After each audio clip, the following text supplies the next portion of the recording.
नमस्कार, मैं रामा निवास और आप देख रहे हैं भारत दर्शन न्यूज। अगर आज उत्तर प्रदेश में चुनाव हो जाए तो क्या तस्वीर बनेगी? क्या योगी आदित्यनाथ तीसरी बार सत्ता में वापसी करेंगे या फिर अखिलेश यादव सारी बाजी पलट देंगे? एक ताजा सर्वे रिपोर्ट ने इस पूरे सियासी माहौल में हलचल मचा दी है। दावा बड़ा है, सरकार फिर से भारतीय जनता पार्टी की बनती हुई दिखाई दे रही है, लेकिन कहानी इतनी सीधी नहीं है। सीटों का गणित बदल रहा है, क्षेत्रीय दलों की जमीन खिसक रही है और विपक्ष धीरे धीरे मजबूत होता हुआ दिखाई दे रहा है। इस रिपोर्ट में हम आपको बताएंगे कि आखिर इस सर्वे के मुताबिक यूपी की सत्ता किसके हाथ में जाती दिख रही है और क्यों। ये सर्वे दैनिक भास्कर द्वारा किया गया है, जिसमें उत्तर प्रदेश की सभी 403 सीटों पर विधानसभा सीटों पर मतदाताओं से उनकी पहली पसंद पूछी गई। यानी ये सर्वे सीधे सीधे जनता के रुझान को समझने की कोशिश है, ना कि सिर्फ अनुमान। सर्वे के मुताबिक अगर आज चुनाव होते हैं तो भारतीय जनता पार्टी एक बार फिर से एक बड़ी पार्टी बनकर उभरती हुई दिखाई दे रही है और योगी आदित्यनाथ के नेतृत्व में सरकार बना सकती है।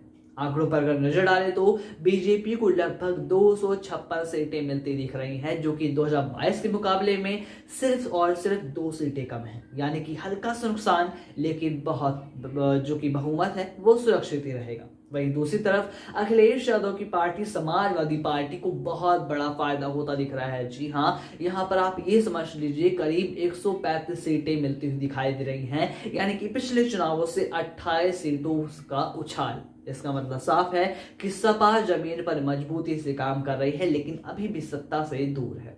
अब अगर बात की जाए सहयोगी और अन्य दलों की, तो जयंत चौधरी की आरएलडी को 4 सीटें, अनुप्रिया पटेल की पार्टी को 3 सीटें और बड़ी बात यह कि ओम प्रकाश राजभर की सुबह सपा को 0 सीटें, यानी कि 1 सीट भी नहीं मिल रही है।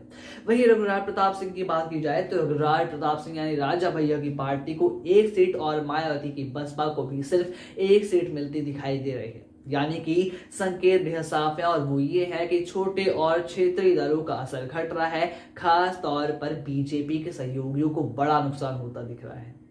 रीजन वाइज अगर तस्वीर देखी जाए तो ये भी काफी दिलचस्प है। पूर्वांचल में भारतीय जनता पार्टी और समाजवादी पार्टी दोनों ही मजबूती से काम करते दिखाई दे रहे हैं, उनकी सीटों में भी मजबूती दिख रही है। पश्चिमी यूपी में बीजेपी अपनी बढ़त बना रही है, जबकि ब्रज, बुंदेलखंड और अवध जैसे क्षेत्र में समाजवादी पार्टी अपना बेहतर प्रदर्शन करती नजर आ रही है। इसका जो मतलब है वो ये है कि मुकाबला पूरी तरीके से खत्म नहीं हुआ है, लेकिन बढ़त बीजेपी के पास है।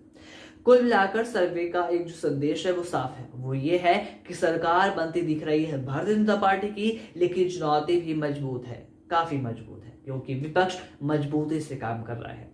योगी आदित्यनाथ के लिए जो रास्ता है वो अब आसान तो बिल्कुल नहीं है और अखिलेश यादव की लड़ाई अभी खत्म नहीं हुई है, क्योंकि असली तस्वीर तो जब चुनाव होंगे तभी साफ होगी।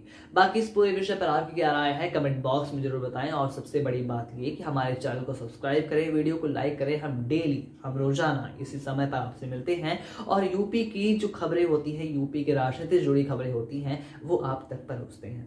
धन्यवाद।